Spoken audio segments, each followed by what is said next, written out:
This year, like in years past, I'm excited for a partnership with the North American Effie Awards.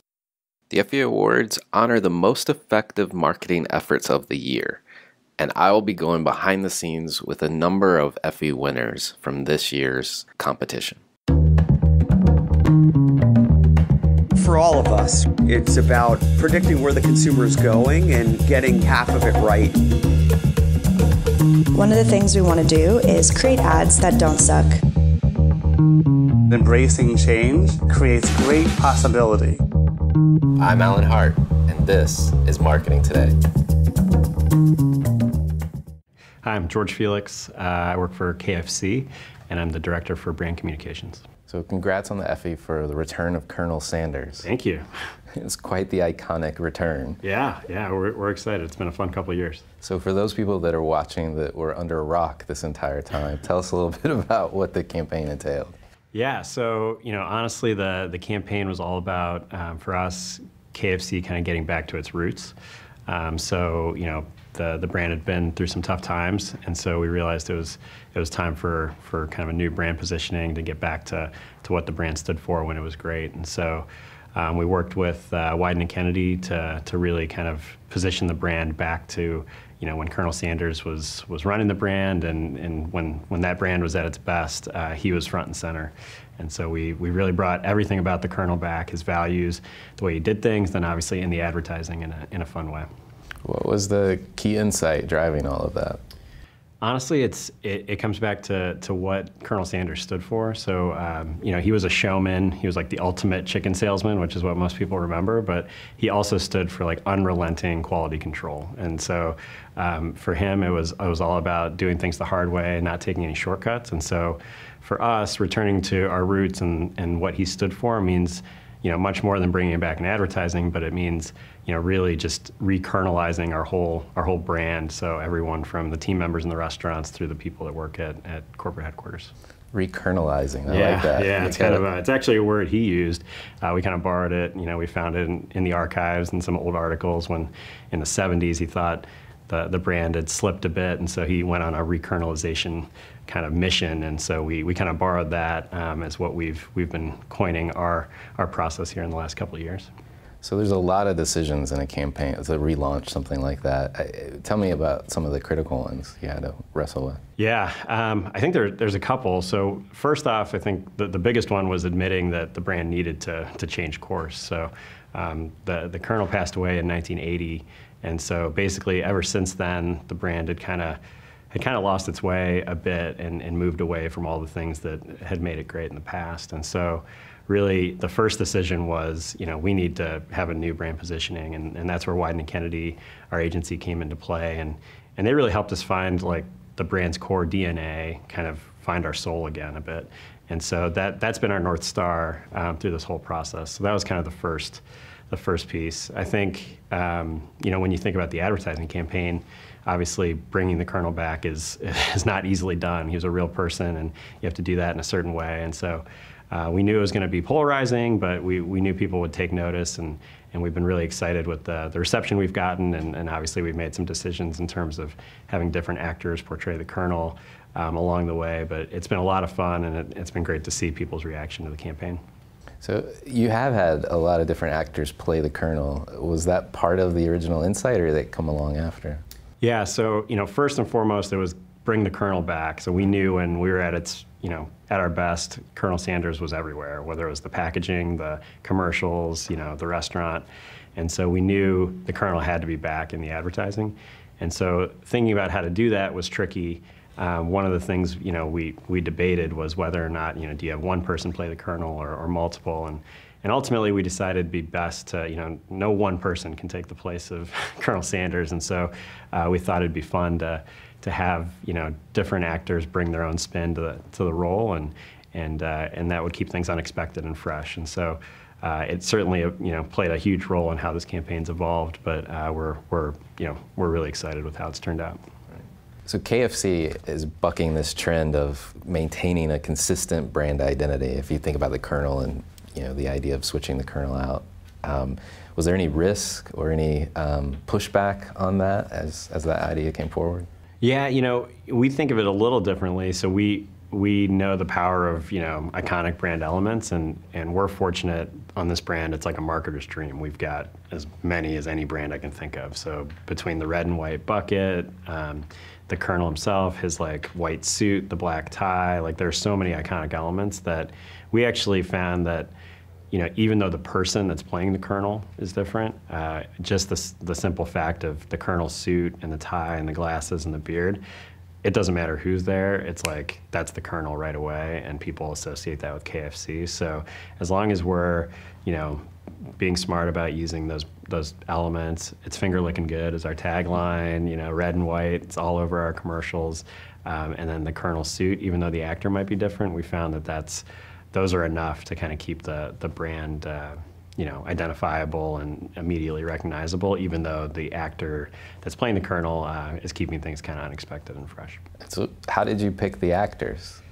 It's an interesting process. I'd say it's, we definitely don't have like a long, roadmap of this person, then this person. It really is, evolving the campaign. And so sometimes it's very much geared towards a particular product or initiative we have.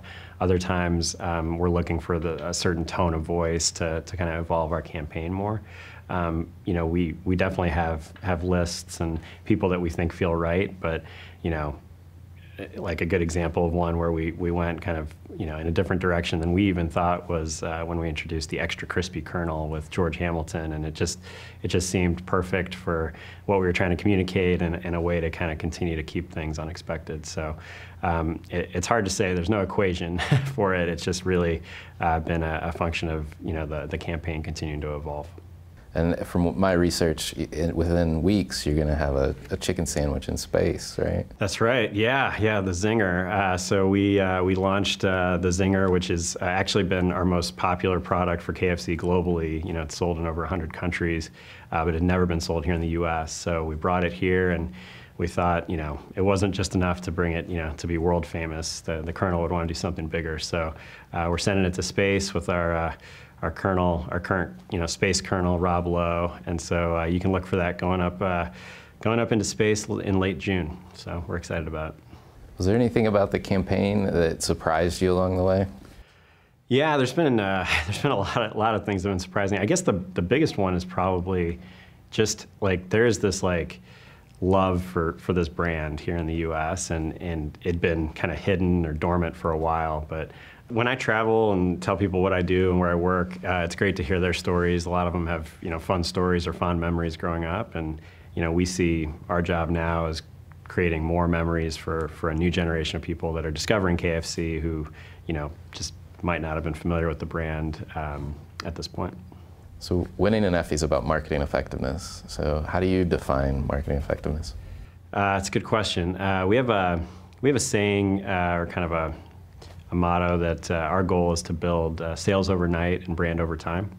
So it's kind of an overly simplistic way of looking at it, but for us, marketing isn't going to be effective if it's not achieving both of those goals. And so for us, as much as I might love a piece of creative, if it's not driving sales for the brand, then I can't really consider that terribly effective. On the other side of things, if we are making decisions that are just in the interest of short-term sales at the expense of building the larger brand, then that's not going to work for us either. So, for us, it's always kind of the tension and the balance of those two things. But if we do it right, we're going to keep driving the brand and growing the brand, but also turning this brand on to a younger generation of consumers that honestly just might not be as familiar with KFC, so that it's a brand that they feel like relates to them and they can trust and champion. So I like to get to know the person in the chair next to me. I'm curious, is there a moment in your career you've been successful to date, that defines kind of who you become?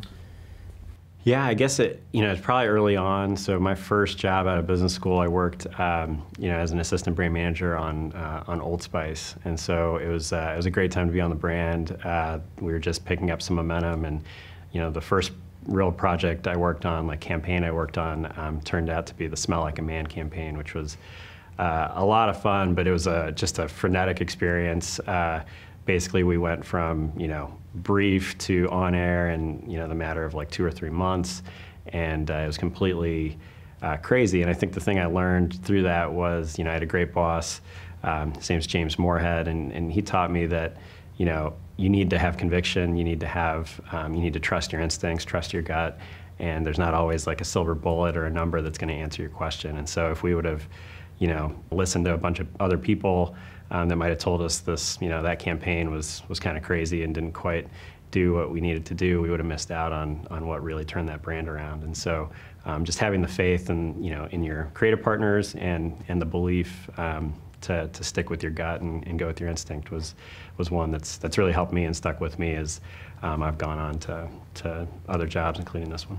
Right. So 2 Renaissance campaigns now. Yeah, yeah. You've made your mark. It's been they've both been fun. They both had their challenges, but they've been extremely rewarding. I've been very lucky to work with a lot of great and smart people.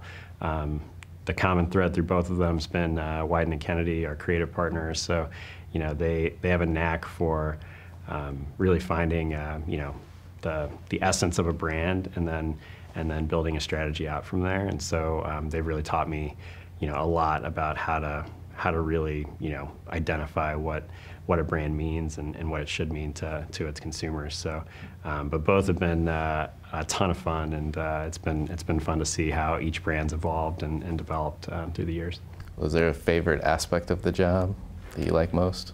Yeah, I mean, I guess I'd say that my favorite part's always the days when I get creative, like when our agency presents creative to us, because whether it's a full TV campaign or a social post or a wacky idea, you know, kind of off, you know, a non-traditional idea, I think those are my favorite days, because we work a lot on the strategy and what we want to achieve as a brand, but those are the days we get to make the decisions on how that's going to come to life for our customers and for the world to see. And so I kind of see that as you know, a big part of the job that I have and my team has. So those are the days that I get most excited.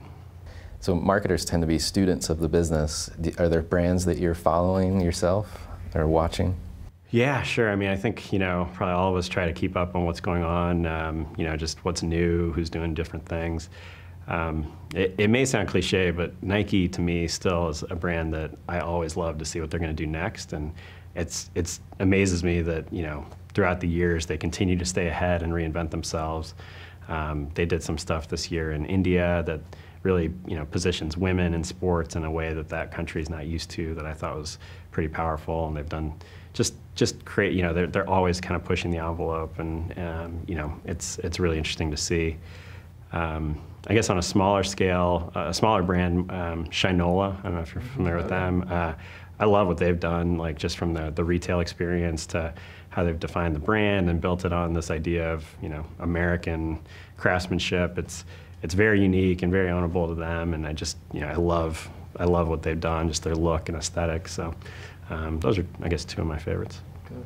Well, what kind of opportunities do you think there are for marketers today in terms of like marketplace, like what do you, or trends or opportunities that marketers should take advantage of? Yeah, I mean, I think for me, it's just like constantly learning about just all these new areas we have to play with as marketers. It's not just throw a TV campaign out there anymore. So the idea of, you know, different, you know, social platforms, or doing things where, you know, we just recently launched a romance novel starring Colonel Sanders for Mother's Day. So it's like, I never thought I'd be working on a novel that's, you know, available on Amazon, you know, or things like that, but it's just ridiculous. But it's like this idea that, you know, marketing doesn't have to just be the ads. You know, we can do things in other ways, and I think being willing to explore those areas is pretty exciting for me.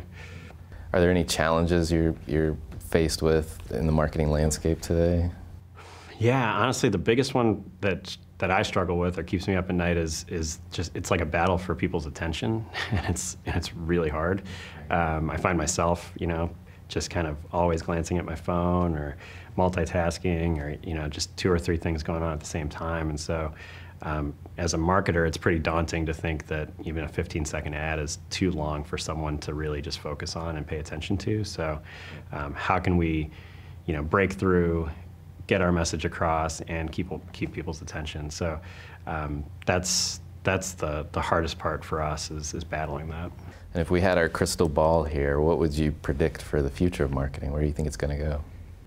Oof, that's a tough one. I mean, honestly, I just think it's kind of a continuation of, breaking out of the, traditional mold of what we think of as advertising. So just looking at different mediums and different places where brands can show up and doing it on, the customer's terms and in places that aren't as intrusive. So I think, obviously we're always going to make TV and radio and all those mass, advertising vehicles, but I think the marketers that are ahead of the game right now are the ones thinking about how to do it in more creative ways or non-traditional ways. Well, thanks for sitting down today. Yeah, thank you for having me. I really appreciate it.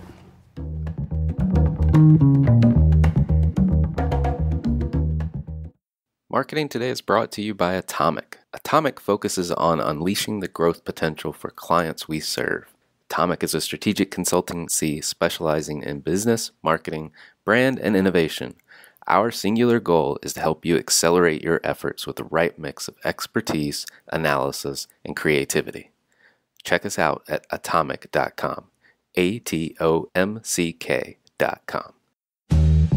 Hi, it's Alan again.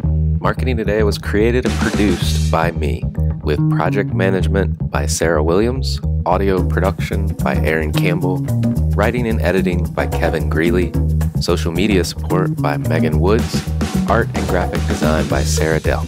If you're new to Marketing Today, please feel free to write us a review on iTunes or your favorite listening platform. Don't forget to subscribe and tell your friends and colleagues about the show. We love to hear from listeners at info@atomic, ATOMCK.com. I'm Alan Hart, and this is Marketing Today.